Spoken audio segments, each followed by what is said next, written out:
नमस्कार दोस्तों, मैं आशा करता हूँ आप बहुत ही अच्छे होंगे।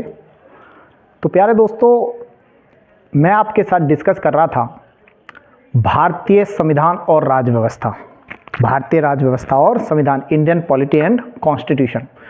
बेसिक्स पर हम बात कर रहे थे प्यारे दोस्तों। इससे पहली जो क्लास थी हमारी, हमने बात किया था संविधानवाद पर। इससे पहले जो हमने बात किया था प्यारे दोस्तों, वो बात किया था हमने संविधानवाद अर्थात कॉन्स्टिट्यूशनलिज्म।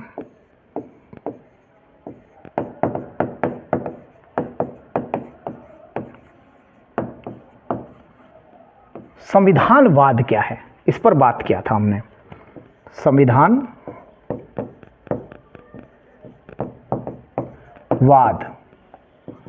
संविधानवाद पर हमने बात किया था और मैंने ये बताया था प्यारे दोस्तों कि संविधानवाद होता क्या है। मैंने बताया था कि ये सरकार की शक्तियों को सीमित करता है, संवैधानिक सर्वोच्चता की बात करता है, सरकार के लिमिटेशंस तय करता है, सरकार की लक्ष्मण रेखा तय करता है संविधानवाद। और संविधानवाद के टूल्स कौन कौन से हैं प्यारे दोस्तों, इस पर हमने बात किया था। तो मैंने पिछली क्लास में आपको पहले तो ये बताया था कि संविधानवाद है क्या, इसके बारे में डिफाइन किया था। फिर इसके पहला जो डिस्कस किया था वो था डेफिनेशन, अर्थात इसकी क्या परिभाषा थी, इस पर हमने बात कर लिया था ऑलरेडी।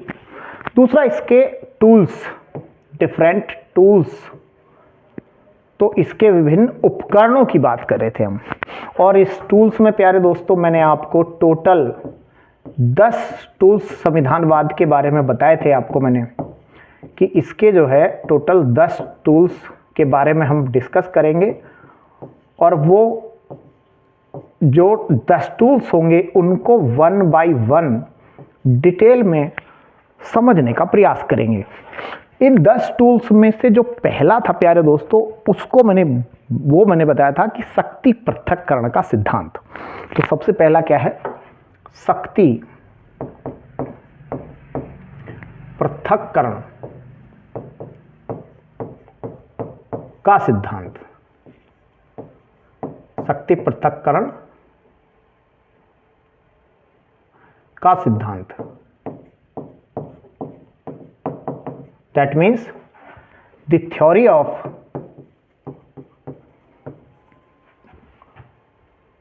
सेपरेशन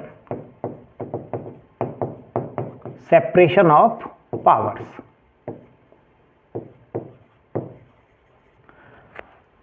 ये पहला संविधानवाद का टूल्स है, the theory of separation of powers.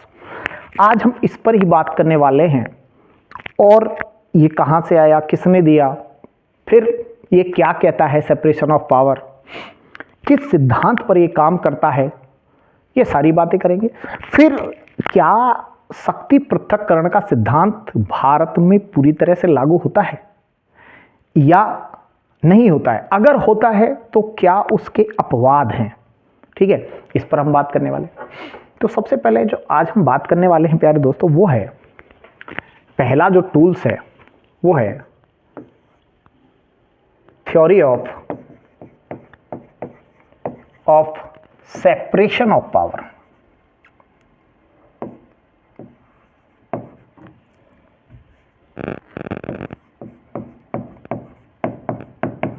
Separation of powers,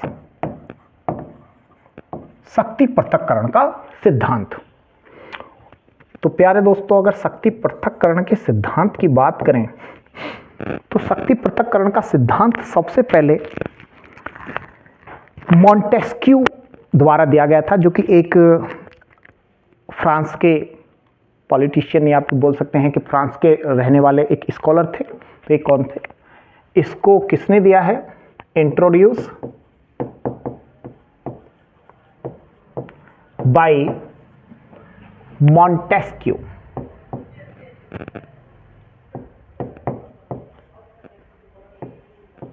Montesquieu, और ये कहाँ के थे, तो फ्रेंच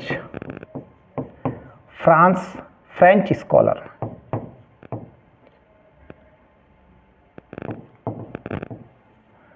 ये फ्रांस के रहने वाले थे, फ्रांस के विद्वान थे, इनके द्वारा इसको इंट्रोड्यूस किया गया था और इसको कहा जाता है प्यारे दोस्तों trias politica theory, also known as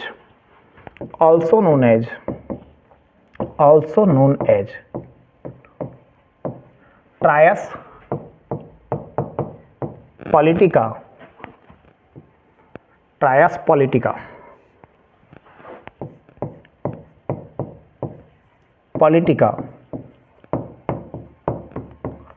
trias politica theory, इसको प्यारे दोस्तों ट्रायस पॉलिटिका थ्योरी के नाम से भी जाना जाता है। हिंदी में भी इसको ट्रायस पॉलिटिया या ट्रायस राजनीतिक सिद्धांत,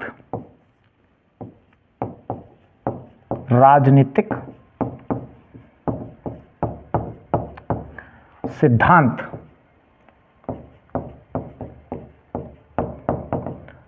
कहा जाता है। My dear friends, the theory of separation of power given by या introduced by Montesquieu which is the French scholar, also known as this theory also known as trias politica theory. ठीक है, इसको ट्रायस पॉलिटिका थ्योरी अर्थात ट्रायस राजनीतिक सिद्धांत के नाम से भी जाना जाता है। दिस ट्रायस पॉलिटिका थ्योरी वर्क या फंक्शन, ठीक है, work on the basis of check and balance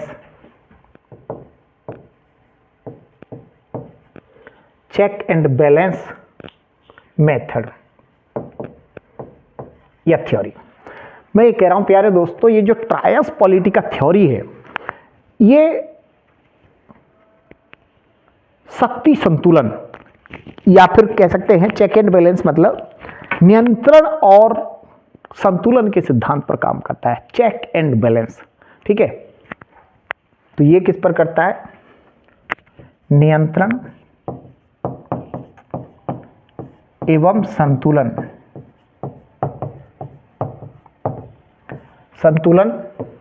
के सिद्धांत पर कार्य करता है।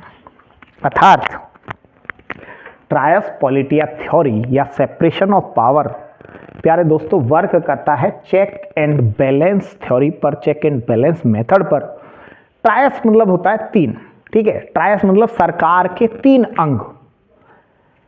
इसका मीनिंग क्या हुआ? सरकार के तीन अंग अर्थात legislative body, executive body and judicial body एक दूसरे के कार्य में हस्तक्षेप या इंटरफेयर नहीं करेंगे। That means the all three part of the government not interfere in the work of each other, एक दूसरे के कार्य में हस्तक्षेप नहीं करेंगे। तो इसका मतलब क्या हुआ? मीनिंग प्यारे दोस्तों, मीनिंग क्या हुआ? ट्रायस पॉलिटिका का क्या हुआ?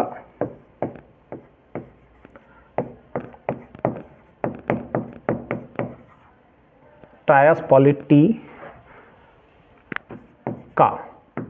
Theory,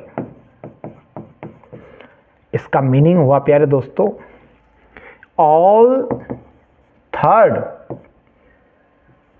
all three parts of government, meaning government कौन से parts? That means legislative body, executive body and judicial body not interfere किसी के भी काम में। इसका मीनिंग बात कर रहे हैं, तीनों ही प्यारे दोस्तों किसी के काम में इंटरफेयर नहीं करेगा।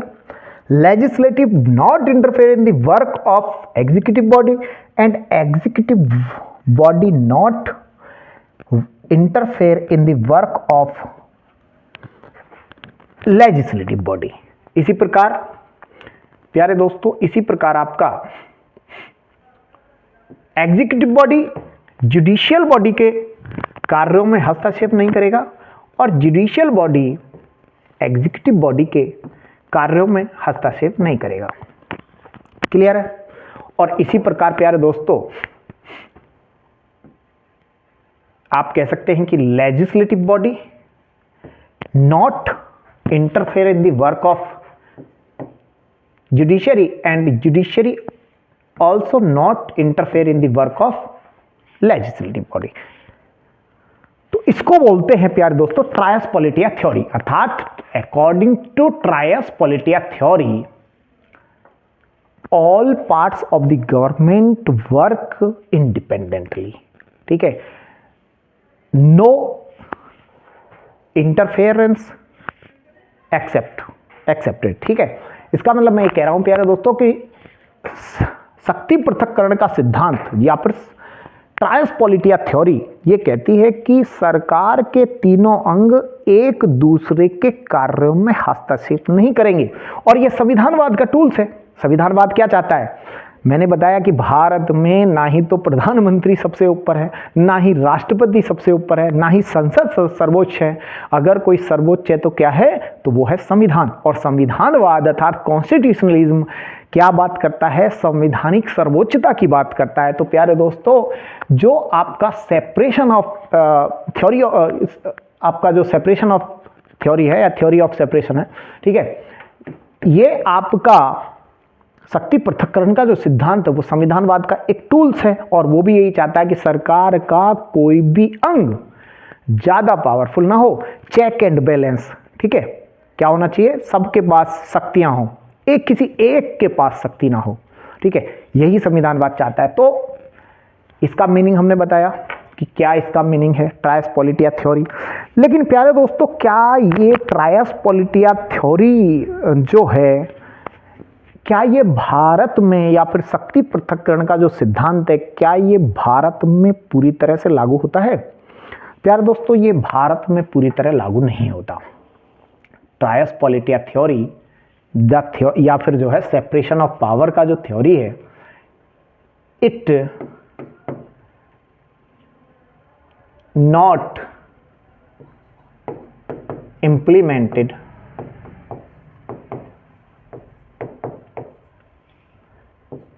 in India completely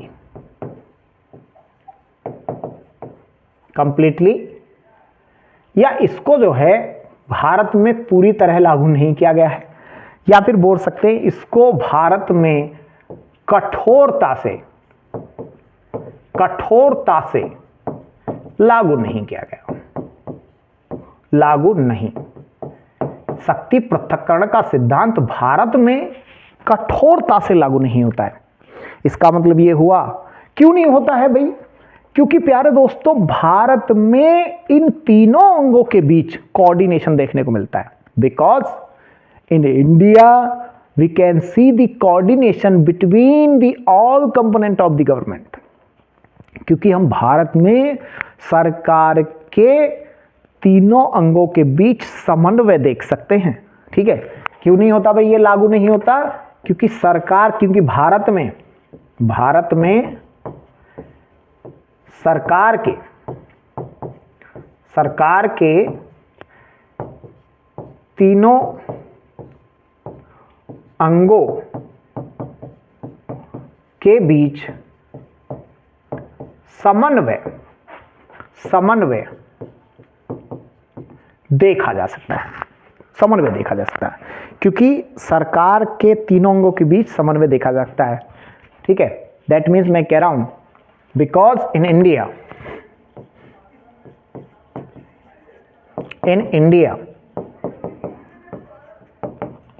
we can see the coordination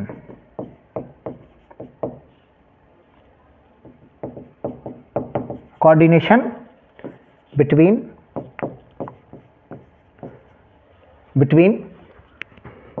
legislative body and executive body, especially executive body and legislative body के बीच कोऑर्डिनेशन देखने को मिलता है। और सभी अंगों के बीच कोऑर्डिनेशन देखने को मिलता है। तो ये हमने बात कही। अब ये कैसे कोऑर्डिनेशन देखने को मिल रहा है, कार्यपालिका और विधायिका के बीच विशेषकर देखने को मिल रहा है कोऑर्डिनेशन। तो ये जो कोऑर्डिनेशन है इसका मतलब है कि भाई भारत में कुछ शक्ति पृथक्करण के अपवाद होंगे। तो क्या क्या अपवाद हैं उस पर हम चर्चा करने जा रहे हैं, और ये बहुत ही महत्वपूर्ण होने जा रहा है प्यारे दोस्तों, क्योंकि इससे भी क्वेश्चन पूछा हुआ है, क्या भारत में शक्ति पृथक्करण का सिद्धांत पूरी तरह से लागू होता है। तो प्यारे दोस्तों देख लेते हैं। तो भारत में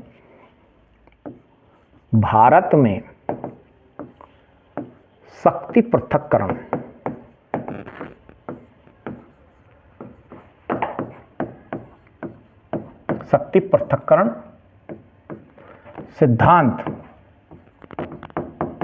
सिद्धांत के अपवाद, क्योंकि भारत में ये पूरी तरह लागू होता ही नहीं है, क्योंकि भारत में कार्यपालिका विधायिका के बीच समन्वय देखने को मिलता है। तो इसके नॉर्मल सी बात है, अपवाद है। तो इसका मतलब मैं कह रहा हूं एक्सेप्शंस क्या हैं।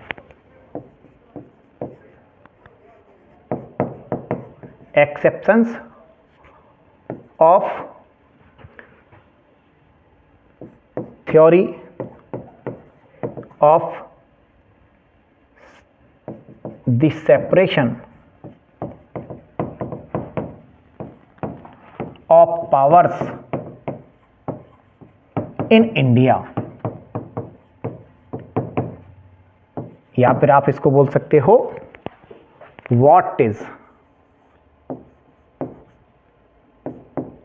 what are the exceptions of the theory of separation of powers in India। Bharat में शक्ति पृथक्करण के सिद्धांत के क्या अपवाद हैं, क्या कौन कौन से अपवाद हैं। तो चलिए प्यारे दोस्तों हम अपवाद देख लेते हैं। पहला तो पहला जो अपवाद है प्यारे दोस्तों, कई बार आपने देखा होगा कि भारत में जो आपकी कार्यपालिका है, जिसको आप काउंसिल ऑफ मिनिस्टर बोलते हैं, उसका निर्माण ही प्यारे दोस्तों विधायिका से होता है। तो पहला, इसका जो हम पहला एक्सेप्शन देख रहे हैं, अर्थात हम अपवाद पर बात कर रहे हैं, एक्सेप्शंस। फर्स्ट एक्सेप्शन क्या है? पहला अपवाद है प्यारे दोस्तों कि भारत में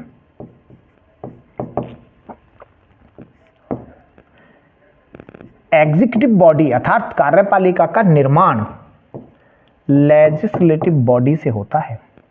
प्यारे दोस्तों मैं ये कह रहा हूं कि भारत में जो एग्जीक्यूटिव बॉडी है, executive body mainly council of minister है, अर्थात जो मंत्री परिषद है,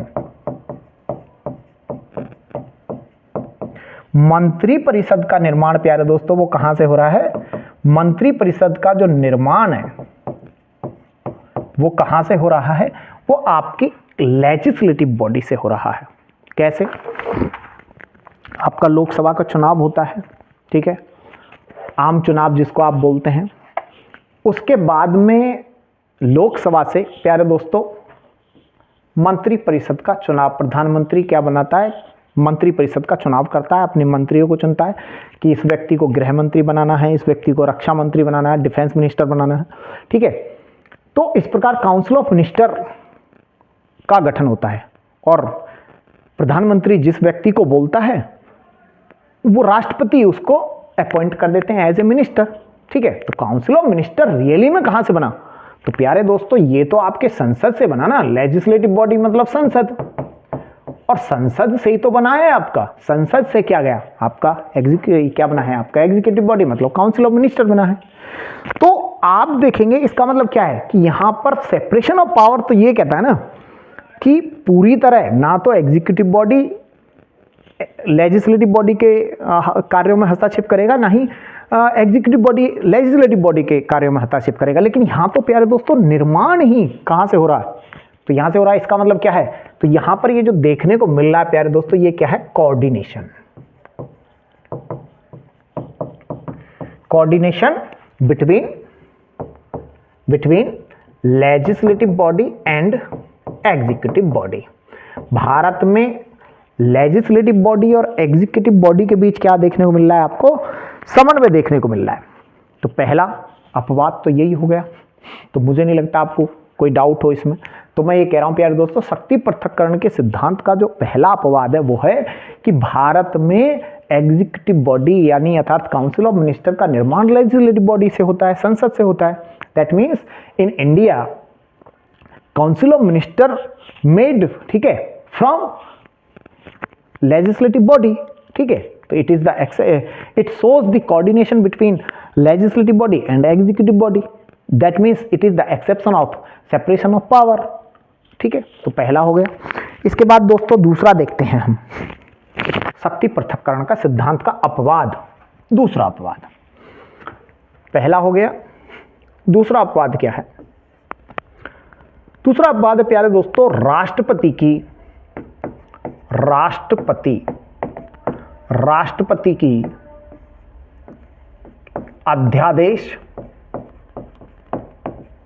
अध्यादेश शक्ति। और इसी में एक और जोड़ लेते हैं हम साथ में, ये तो सेंट्रल लेवल पर हो गया, और इसी प्रकार हम राज्य में देख लेंगे। तो राज्यपाल, राज्य स्तर पर राज्यपाल की अध्यादेश शक्ति,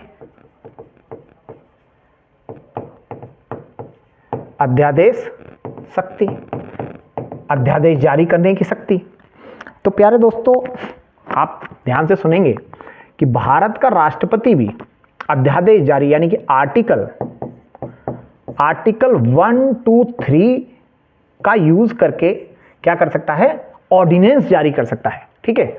दैट मीन्स ये क्या है? Ordinance power. और इसी प्रकार राज्य में राज्य स्तर पर आपका होता है आर्टिकल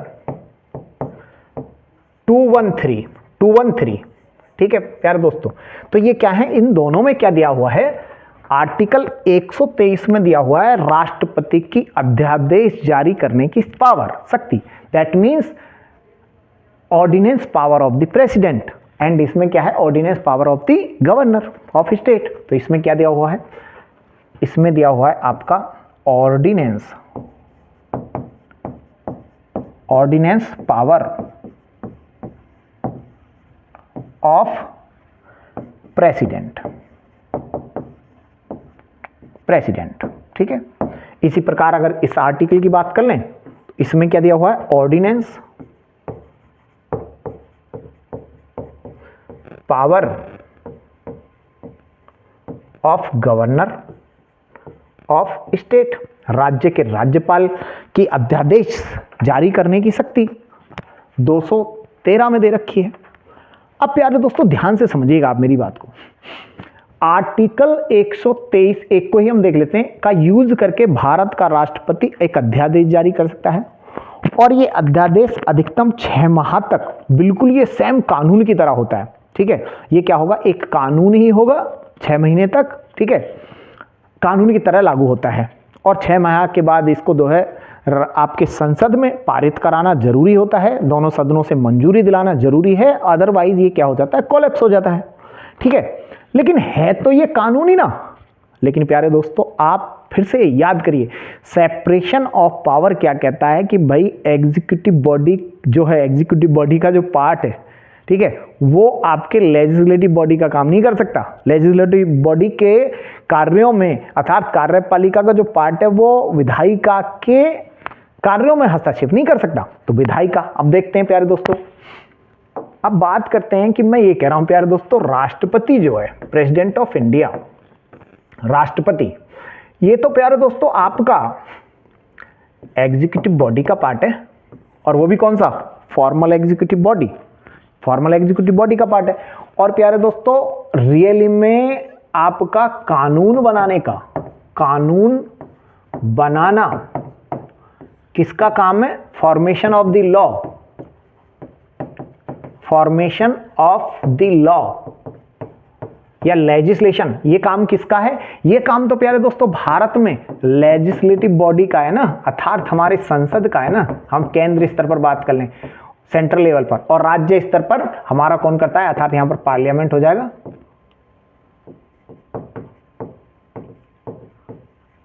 पार्लियामेंट का काम है ये तो, ठीक है। लेकिन यहां पर कानून कौन बना रहा है? यहां पर कानून तो कौन बना रहा है? राष्ट्रपति बना रहा है, क्योंकि राष्ट्रपति प्यारे दोस्तों आर्टिकल 1, 2, 3 का यूज करके क्या कर रहा है? आपका ऑर्डिनेंस इश्यू कर रहा है। और जो ऑर्डिनेंस है प्यारे दोस्तों वो क्या है? वर्क करता है, वो work as a law of parliament, work, ये काम करता है दोस्तों संसद के कानून की तरह। तो ये बताइए हकीकत में तो प्यारे दोस्तों ये काम जो कानून बनाने का काम है वो तो प्यारे दोस्तों किसका है? वो तो आपका काम जो है विधायिका का है, लेजिस्लेटिव बॉडी का है। लेकिन यहां पर कानून कौन बना रहा है? यहां पर कानून बना रहा है राष्ट्रपति, जो कि राष्ट्रपति किसका पार्ट है? राष्ट्रपति प्यारे दोस्तों भाग है, वो किसका पार्ट है? पार्ट है एग्जीक्यूटिव बॉडी का। वो तो राष्ट्रपति जो किसका पार्ट है? Executive body. और एग्जीक्यूटिव बॉडी भी कौन सा? तो मेनली फॉर्मल एग्जीक्यूटिव बॉडी का पार्ट है। तो ये बताइए प्यारे दोस्तों ये क्या है? ये शक्ति पृथक्करण के सिद्धांत का उल्लंघन है। अपवाद हुआ या नहीं हुआ? तो यहां पर क्या मिल रहा है? ये तो कोऑर्डिनेशन फिर से देखने को मिल रहा है। कोऑर्डिनेशन एग्जीक्यूटिव बॉडी और लेजिस्लेटिव बॉडी के बीच फिर से कोऑर्डिनेशन देखने को मिल रहा है ना। हकीकत में तो क्या होना चाहिए? सेपरेशन ऑफ पावर तो ये कहता है कि बिल्कुल भी आप हस्तक्षेप नहीं कर सकते, ठीक है। लेकिन यहां पर फिर से क्या मिल गया? कोऑर्डिनेशन, ठीक है। समन्वय देखने को मिल रहा नहीं मिल रहा? क्योंकि समन्वय इसलिए मिल रहा है क्योंकि विधायिका का काम यहां पर कौन कर रहा है? कार्यपालिका कर रहा है, राष्ट्रपति कर रहा है नहीं कर रहा?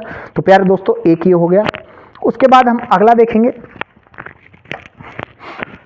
अगला है दोस्तों जज मेड लॉज, जो आपका ये तो हो गया आपका दूसरा था। इधर एक बार फिर से देख लीजिए आप इसको। दूसरा था राष्ट्रपति के अध्यादेश जारी करने की शक्ति। अगला जो है वो है जज मेड लॉज। जज मेड लॉज अर्थात न्यायाधीश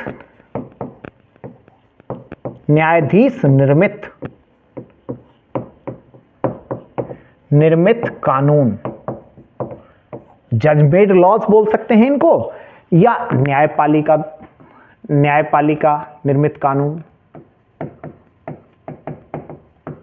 न्यायपालिका निर्मित कानून भी बोल सकते हैं। क्योंकि जज कौन है प्यारे दोस्तों? वो तो न्यायपालिका में बैठते हैं। तो आप देखेंगे कि कई बार सुप्रीम कोर्ट या हाई कोर्ट बहुत सारे डिसीजंस देता है ना। तो आप देख सकते हैं इसमें अगर हम तीसरी जो बात है एक्सेप्शन में, तो आप देखेंगे कि डिफरेंट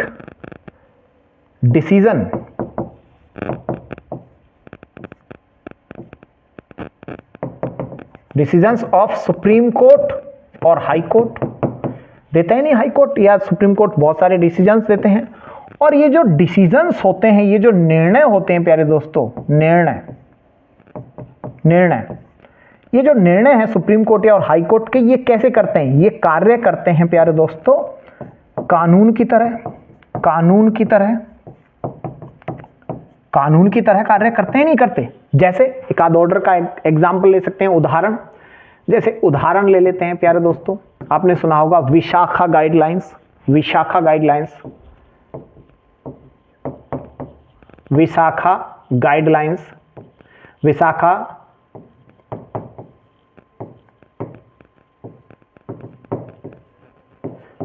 गाइडलाइंस अर्थात आप इसको बोल सकते हैं कि विशाखा गाइडलाइंस या फिर विशाखा दिशा निर्देश, है ना। विशाखा गाइडलाइंस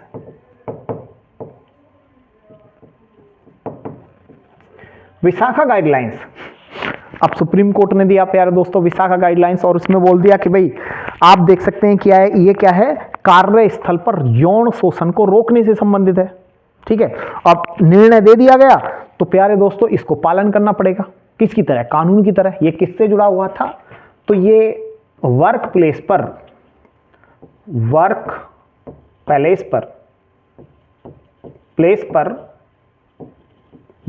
मतलब कार्यस्थल पर यौन शोषण से जुड़ा हुआ था। यौन शोषण को रोकने के लिए,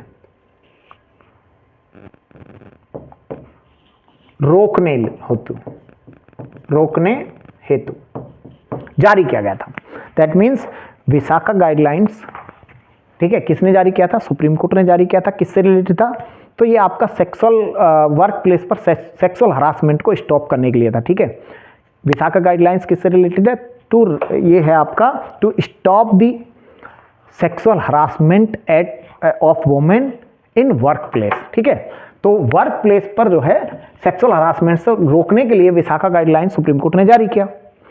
और ये प्यारे दोस्तों कानून के रूप में काम कर रही है। जो गाइडलाइंस है, जो सुप्रीम कोर्ट के डिसीजंस है, जैसे 3 तलाक को बोल दिया प्यारे दोस्तों, तलाक तलाक तलाक।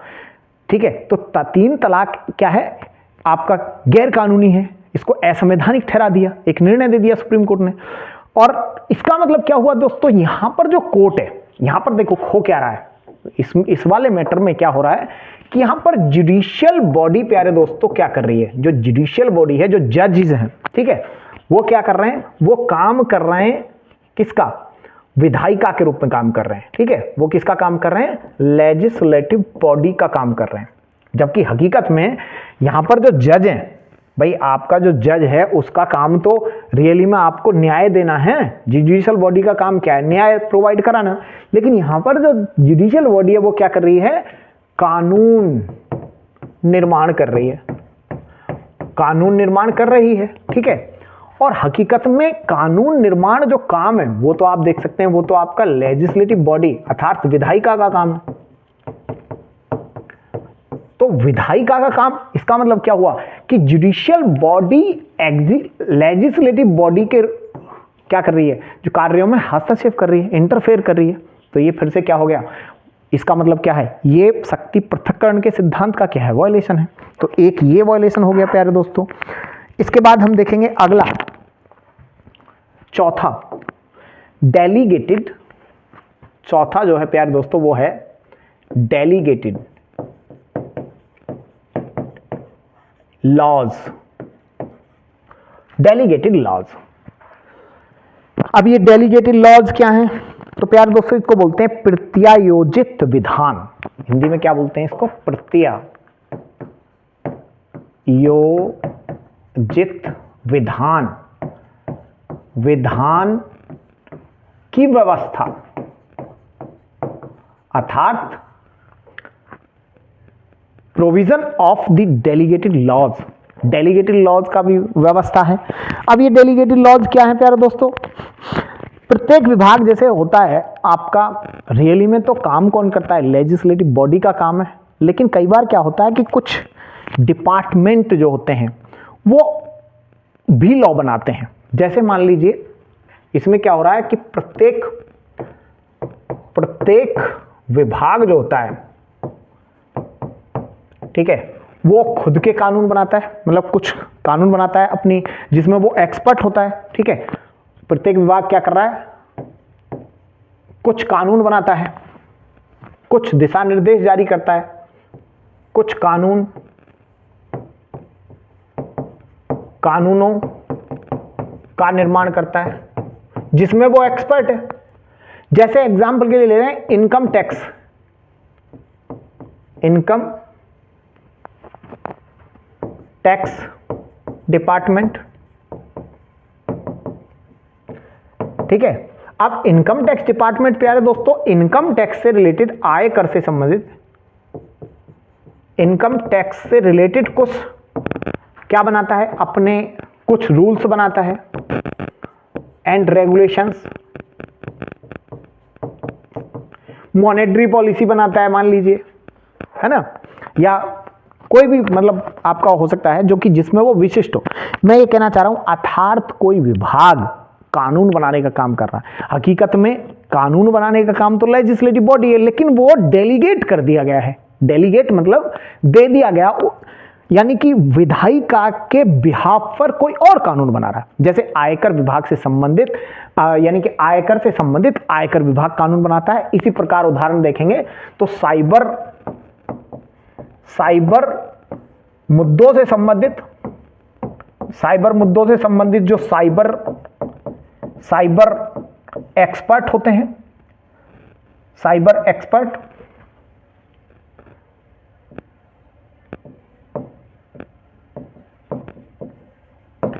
ये कानून बना रहे हैं, तो ये क्या है प्यारे दोस्तों, डेलीगेटेड लॉ होगा, क्योंकि वो उसमें क्या है, दीज आर द एक्सपर्ट। ठीक है, आयकर के संदर्भ में तो आयकर विभाग ज्यादा क्या है, नॉलेज रखता है, तो उससे संबंध में उसने गाइडलाइंस जारी कर दिया। तो ये भी यहां पर क्या हो रहा है प्यारे दोस्तों, यहां पर भी आप देखेंगे हकीकत में तो जो लेजिस्लेटिव बॉडी है काम तो उसका है कानून बनाने का, लेकिन यहां पर कौन बना रहा है, तो डेलीगेट कर दिया गया है। तो ये भी तो क्या है, सेपरेशन ऑफ पावर का उल्लंघन ही हुआ, नहीं हुआ, तो ये भी उल्लंघन है। इसी प्रकार आप देखेंगे दोस्तों, कई बार कुछ कार्यपालिका के सदस्य भी न्यायपालिका की तरह कार्य करते हैं। जैसे जो आपका पांचवी जो बात है प्यारे दोस्तों, वो मैं कह रहा हूं कि कुछ कार्यपालिका के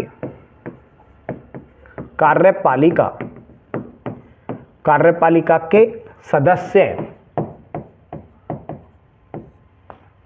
न्यायपालिका का काम करते हैं, न्यायपालिका के रूप में कार्य, जैसे मैं कह रहा हूं some member of executive body also work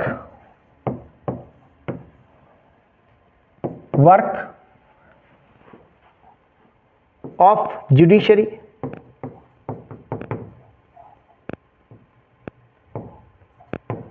या वर्क लाइक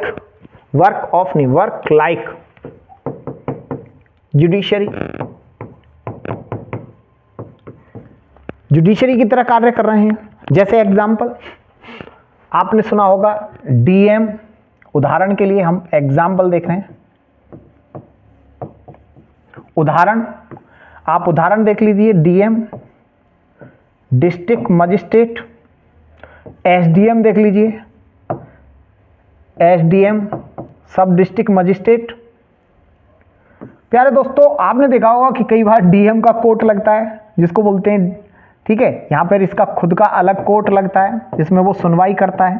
ठीक है, एसडीएम का रेवेन्यू कोर्ट लगता है, रेवेन्यू कोर्ट। ठीक है, राजस्व जिसको बोलते हैं राजस्व कोर्ट। ठीक है, राजस्व न्यायालय लगाता है। तो कई बार एसडीएम कोर्ट की तरह काम कर रहा है। ठीक है, और आपका जो यानी कि जो डीएम है वो कोर्ट की तरह काम कर रहा है, और जो एसडीएम है वो अपना खुद का रेवेन्यू कोर्ट लगाता है जिसमें जमीन जायदाद से संबंधित मुद्दे सुने जाते हैं। तो अब यहां पर क्या हो रहा है प्यारे दोस्तों, ये भी तो क्या हुआ, इसका मतलब मैं कह रहा हूं कि, और ये जो दोनों हैं, आप जो दोनों देख रहे हैं, ये दोनों क्या है, these are the part of executive body, और वो भी कौन सी, एडमिनिस्ट्रेटिव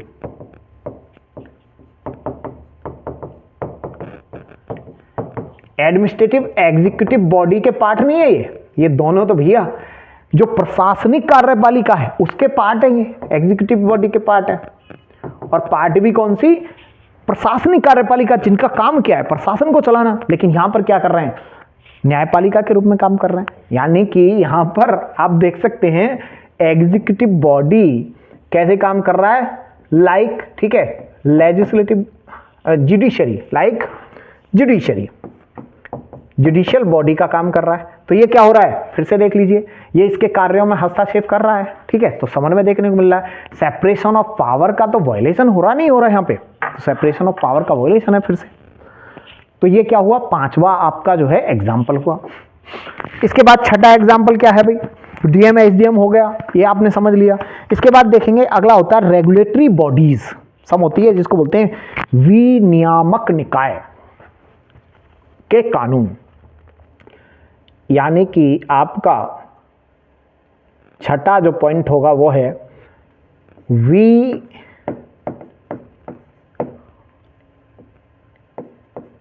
विनियामक निकायों द्वारा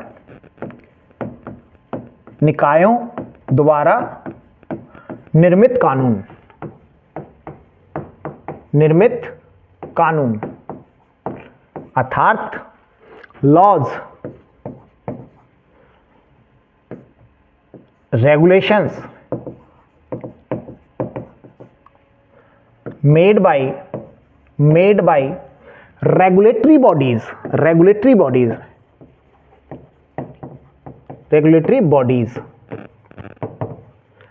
अब भाई रेगुलेटरी बॉडीज अपने कानून बना रही है। कानून बनाने का काम तो मैंने बताया अभी आपको लेजिस्लेटिव बॉडी का है, ठीक है। Formation of law is the work of legislative body, that means work of parliament. But यहां पर कौन बना रहा है? रेगुलेटरी बॉडीज बना रहा है। रेगुलेटरी बॉडीज जैसे उदाहरण के लिए आपका जो रेगुलेटरी बॉडी है उसका उदाहरण के लिए देख सकते हैं RBI, reserve bank of India, RBI है। तो आरबीआई आप देखेंगे कि भाई मॉनेटरी पॉलिसी से संबंधित एक नई वो बना दिया, ठीक है, मॉनेटरी पॉलिसी से संबंधित क्या एक नई मॉनेटरी पॉलिसी लाए, रेपो रेट को घटाना है बढ़ाना है ये तय, फिर ये इसके संदर्भ में नीति बनाई गई, ठीक है, क्या करना है, एक कमेटी आई। तो ये क्या है, इससे संबंधित हो गया। सभी बैंकों के संबंधित कानून बनाएगा, क्या है, बैंकों को कैसे रन करना है, ठीक है, बैंकों के रेगुलेशन से संबंधित कानून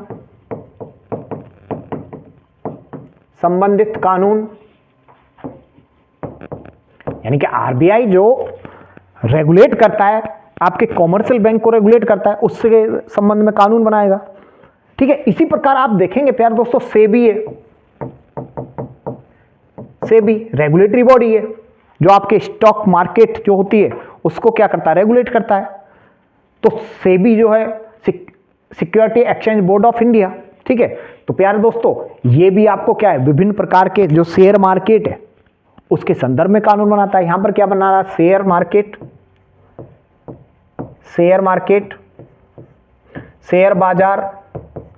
शेयर बाजार से संबंधित कानून बनाएगा। तो आप देखेंगे कि रियली में कानून बनाने का काम तो लेजिस्लेटिव बॉडी का है, लेकिन यहां पर कानून बनाने का काम कौन कर रहा है, तो आपके रेगुलेटरी बॉडीज कर रहे हैं। और भी हैं, इरिडा है ना, बहुत सारी रेगुलेटरी बॉडीज हैं। तो रेगुलेटरी बॉडीज द्वारा जो बनाया गया कानून है प्यारे दोस्तों, ये आपका सेपरेशन ऑफ पावर जो थ्योरी है उसका वायलेशन है भारत में, ठीक है। तो ये आपको थोड़ा सा ध्यान रखना है। विनियामक निकाय मैंने बताया था आपको, रेगुलेटरी बॉडीज बहुत सारे कानून बनाती हैं, ठीक है, जो कि शक्ति पृथक्करण का उल्लंघन हो गया। इसके बाद और कोई है भाई, तो एक और एग्जाम्पल है इसका, मैंने आपको बता दिया इसका एक्सेप्शन 7वां देख लेते हैं।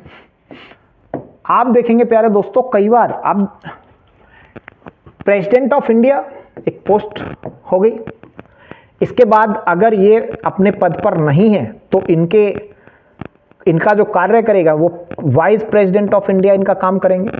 लेकिन अगर ये भी प्यारे दोस्तों अपने पद पर नहीं है तो इनकी जगह जो काम करते हैं वो है चीफ जस्टिस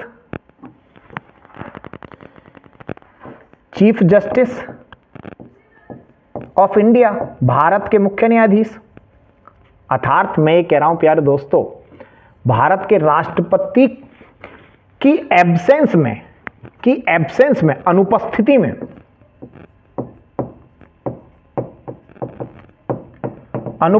में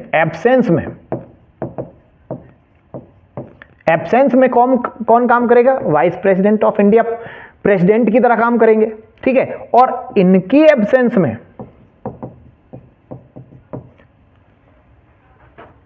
चीफ जस्टिस ऑफ इंडिया किसके रूप में काम करेंगे, आपके प्रेसिडेंट ऑफ इंडिया के रूप में काम करेंगे। तो प्यारे दोस्तों यहां पर क्या हो रहा है, यहां पर भी सेपरेशन ऑफ पावर का वायलेशन हो रहा है। कैसे हो रहा है, क्योंकि आप देखेंगे कि जो आपका चीफ जस्टिस ऑफ इंडिया है वो तो प्यारे दोस्तों वो पार्ट ऑफ जुडिशियल बॉडी, और ये जो आप देख रहे हैं president of India and vice president of India, तो प्यारे दोस्तों ये जो दोनों आप जो देख रहे हैं ये किसके हैं, these are the part of executive body, है नहीं है। तो इसका मतलब क्या है कि एग्जीक्यूटिव बॉडी का काम प्यारे दोस्तों आप देख रहे हैं, आप जुडिशियल बॉडी जो है वो एग्जीक्यूटिव बॉडी का काम कर रहा है, यहां पे हो रहा नहीं हो रहा। तो ये क्या है, it is the violation of, ये जो आप जो देख रहे हैं क्या है, ये आपका वायलेशन है, किसका वायलेशन है, उल्लंघन है, उल्लंघन किसका, शक्ति पृथक्करण का, शक्ति पृथक्करण सिद्धांत का उल्लंघन हुआ या नहीं हुआ, उल्लंघन हुआ, क्योंकि राष्ट्रपति और उपराष्ट्रपति तो प्यारे दोस्तों आपके कार्यपालिका के पार्ट होते हैं, जबकि चीफ जस्टिस ऑफ इंडिया प्यारे दोस्तों किसके रूप क्या है, किसका पार्ट है, आपका जुडिशियल बॉडी का पार्ट है, अर्थात न्यायपालिका का पार्ट है। तो यहां पे फिर से क्या हो रहा है, शक्ति पृथक्करण के सिद्धांत का उल्लंघन हो रहा है। तो ये भी क्या हुआ, शक्ति पृथक्करण के सिद्धांत का वायलेशन हुआ। ठीक है, इस प्रकार प्यारे दोस्तों हमने शक्ति पृथक्करण के सिद्धांत के क्या क्या अपवाद थे इनको देखने का प्रयास किया। यहां से यूपीएससी ने एक क्वेश्चन पूछा था कि क्या आप मानते हैं कि भारत का संविधान शक्तियों के कठोर पृथक्करण के सिद्धांत को स्वीकार नहीं करता है, बल्कि यह नियंत्रण और संतुलन के सिद्धांत पर आधारित है, व्याख्या करें। तो प्यारे दोस्तों यूपीएससी ने जो क्वेश्चन पूछा है मैं इसको थोड़ा सा डिटेल यहाँ पे डील कर देता हूँ। क्या आप मानते हैं, क्वेश्चन पूछा था यूपीएससी मेंस क्वेश्चन,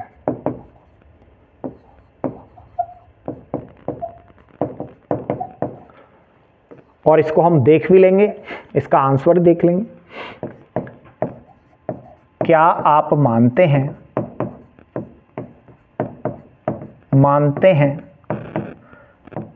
कि भारत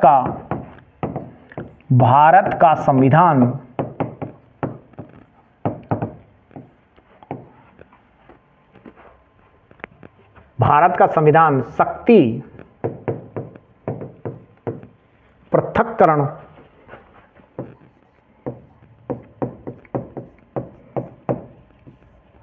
सिद्धांत को कठोरता से नहीं स्वीकार करता है, या कठोरता से स्वीकार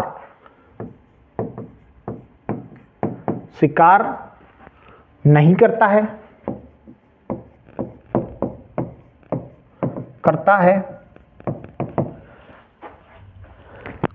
और इसके बाद जो दूसरा पार्ट था, बल्कि यह नहीं करता है, बल्कि यह नियंत्रण और संतुलन के सिद्धांत पर आधारित है, बल्कि यह नियंत्रण एवं संतुलन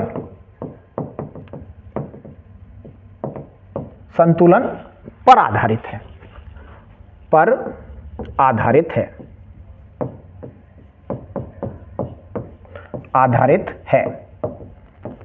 ये था क्वेश्चन, ठीक है, क्वेश्चन ये था, ये क्वेश्चन था। अब प्यारे दोस्तों कि आगे लिखा हुआ व्याख्या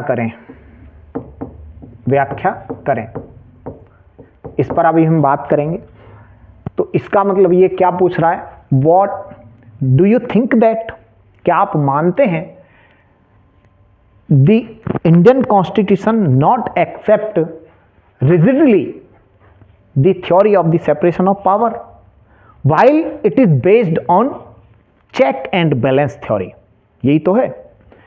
do you think that the constitution of India not accept rigidly the theory of the separation of power while it is based on check and balance, ठीक है, यही तो है क्वेश्चन। अब इस क्वेश्चन को प्यारे दोस्तों कैसे तो लिखना है, ठीक है। तो अगर हम क्वेश्चन की बात करें तो आपको पता है कि यूपीएससी इस प्रकार से आपको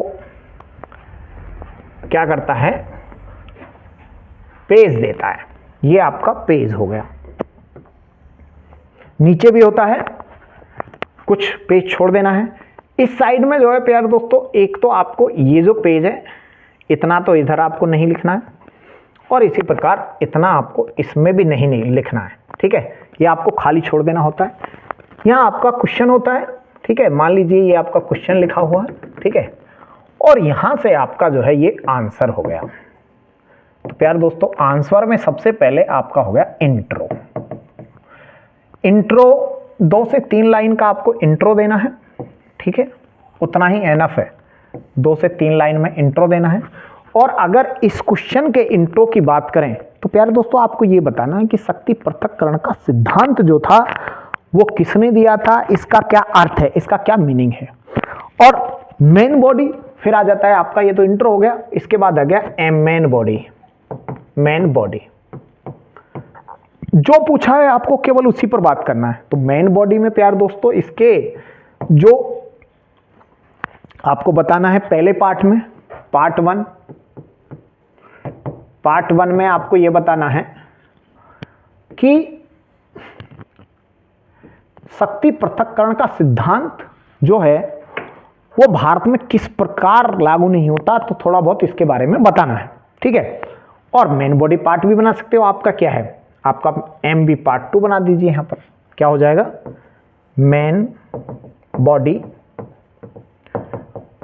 पार्ट 2 बना सकते हैं, ठीक है।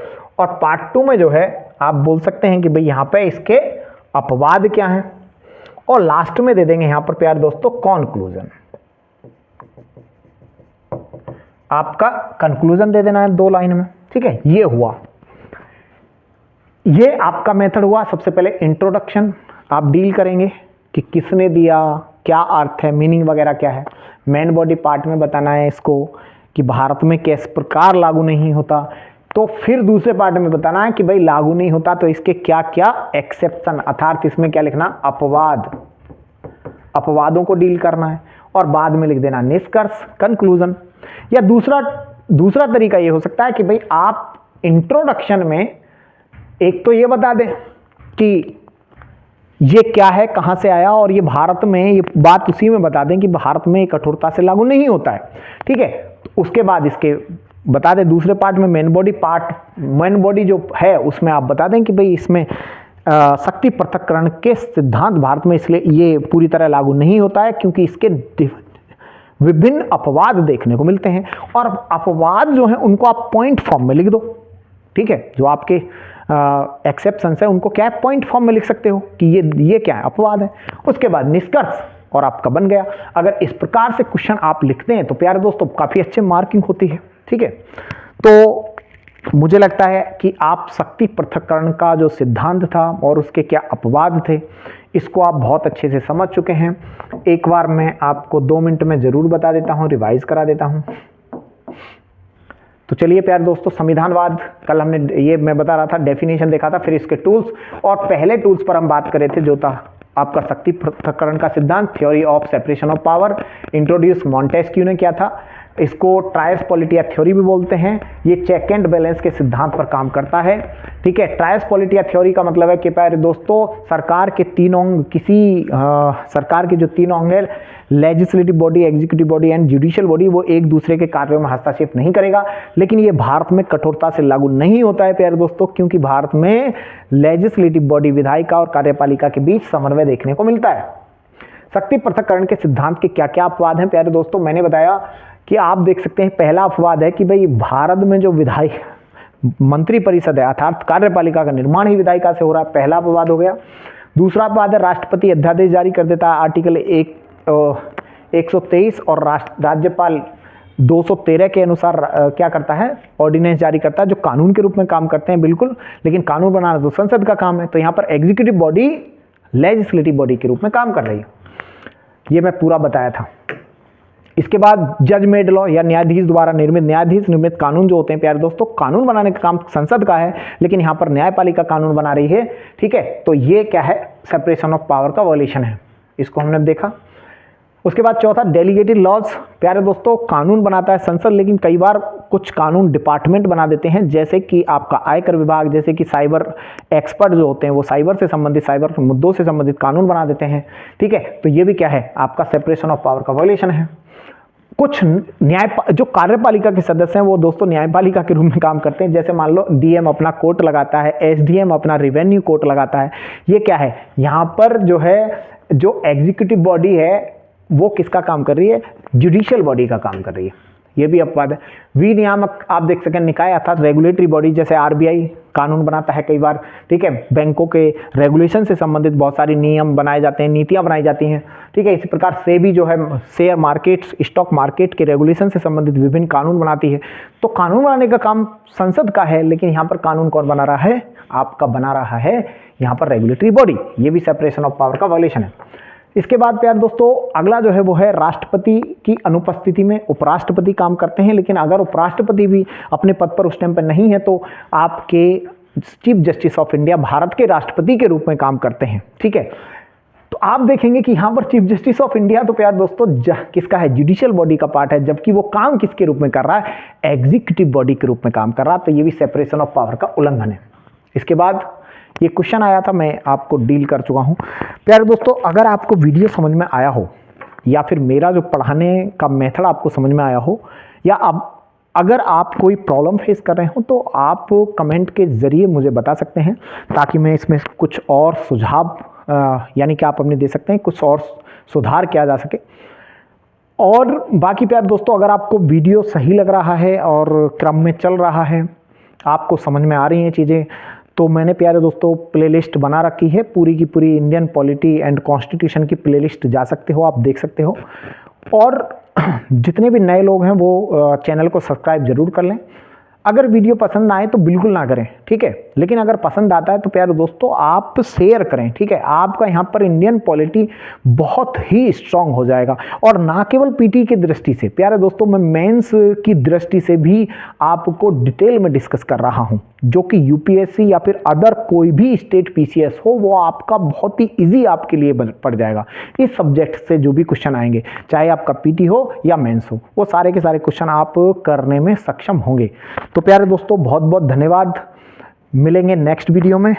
आप वीडियो को लाइक करें, शेयर करें और सब्सक्राइब करें। बहुत बहुत धन्यवाद।